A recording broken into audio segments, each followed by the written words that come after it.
Hello, kids! Today we're going to learn some fun idioms and see examples of how to use them in sentences. Let's get started. Piece of cake. Piece of cake means something that is very easy or simple.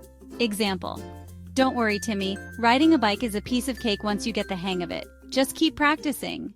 Break the ice. To break the ice means to start a conversation or make friends. For example, Sarah brought her favorite toy to school to help break the ice and make new friends. Cat's out of the bag. Cat's out of the bag means a secret has been revealed. For example, the cat is out of the bag. We're planning a surprise party for your birthday. Now you know. Hold your horses. Hold your horses means to wait or be patient.